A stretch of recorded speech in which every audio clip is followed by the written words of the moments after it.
connect to, and you're letting it out with music. People that are a fan of blues music, which, by the way, I know is different than bluegrass, but we'll get to why I say he's so into blues later. People that are into it, they get it. Sometimes they kind of have this hole in their heart that they just let out through music. And in those moments, it feels like you're fulfilled. He was a guy that liked those gritty, kind of sad, dark parts of music, but then also he loved rock music, he loved bluegrass, he loved having a good time. When he met Diane at the Bluegrass Music Festival, I can only imagine how good of a headspace he's in. Like, you guys know when you go to a festival and all of your favorite bands are playing, you're there with friends, you've dedicated the whole day to this, the world is your oyster, you do whatever you want. That might be how Mark was feeling that day when he meets Diane. She's sweet. She's adorable. She's also a musician. She had played the piano since she was 3 years old. Her mom taught her.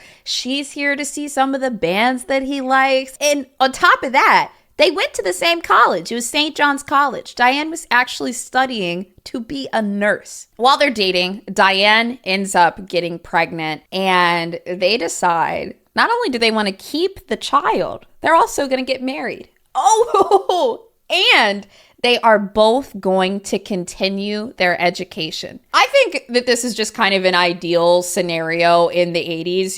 Your kids go off, they meet somebody, they have a baby, but they decide to get married after that, and then they're going to finish school. Like, this is great. This is great. And that's exactly what they did. They got married in late December, and then just a couple months later, in July, they had their first child, Sean Staudte. The relationship is just like any other relationship in the United States at the time, They had Sean, and then they had Sarah, then they had Rachel, then they had Brianna. Brianna actually came about 10 years after the other kids, but they had a nice, happy family. By 2012, Mark and Diane had essentially done their job as parents because, they raised their kids. But all of the kids were still living at home. Sean was 26 years old. He was on the autism spectrum, but he had a lot of interest, wanted to get out and see the world, and he was trying, He loved architecture. He was really into Sweden. Like, he really, really wanted to visit Sweden. He was into mechanics. He loved comic books. They said that you could give Sean a comic book and he'd be like, okay. And he would just hang out there for like an hour or two and just do his thing. Sarah had a degree in French. She spoke French and really wanted to get out to Paris, go see the world. And so did Rachel. She wanted to go to Tokyo. So the kids had dreams, but they didn't really go out and pursue them or seek them. One reason that I think this could be, this is just my general inference, is Diane and Mark didn't really model kind of a go-getter career attitude for the kids. Mark kind of just picked up odd jobs over the years, while Diane was the breadwinner of the house, essentially. But really, she just played piano at a local church. About 15 years prior to 2012, she worked in a hospital. And ironically, she was working at St. John's right after she graduated college. And I guess she just decided she didn't like it, and she went into being an organist at her local church. Between Diane just being very content with her job and just kind of like not pursuing more with her nursing career, and Mark just trying to pick up odd jobs to make some money in between, I feel like the kids didn't have a really great model of parents that were up and at 'em and going out after their careers and getting out and seeing the world. They didn't know how to even get started with it, even though they really wanted it. Another thing that was a little depressing about the Staudte home was it was in complete disarray. When you look at the crime scene photos of the Staudte house, you will see things just kind of strewn about. I mean, this wasn't like straight hoarder style where there's piles and piles of clothes everywhere and food and bags and things just piled all the way up to the walls. But it definitely wasn't tidy. It was beyond untidy. It was almost as though nothing in the house had a home. Things were all over the place and nobody cared. It's just how the home was. And they accepted it. Probably because the children didn't really know how. And, for Diane, this just like wasn't a priority. This is really important to me because a lot of times when children grow up in really, really messy and disorganized homes, it can often happen because a parent doesn't know how to clean, or maybe they're really depressed and they don't have help. But then this chaos and this disorganization becomes very, very normalized for kids. If kids have never known a clean and organized home, this affects them greatly because they'll probably either grow up to be on one side of the extreme, either constantly cleaning, feeling like they can only have control of their environment and feel safe if everything is perfectly in order.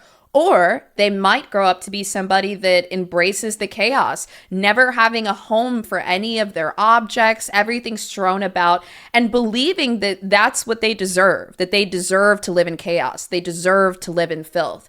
So having a disorganized home affects people in a lot of different ways. And there were 3 different children in that house that lived there for over 20 years. Another thing about the Staudte home was it was only 900 square feet with 6 people living in it. Not only was the house a mess a lot of the time and nobody cared, but there was no privacy. Now, I'm not sure how many bedrooms were in the Staudte house, but with that size, we could probably assume that it was a 2, maybe 3 bedroom house. If you were one of the 6 people living there and you were lucky enough to get one of those rooms to yourself for even a few minutes, and to be able to shut the door and just exist in your own private space, you would still hear every single thing going on in the house on the other side of the door. These children and these parents had no privacy. Their lives seemed to all be woven together with a thread of confusion and maybe a little depression. But the Staudte kids had dreams of getting out and seeing the world. Well, by 2012, something kind of good was happening. Something pretty sick, if I'm being honest. Mark Staudte had joined a band.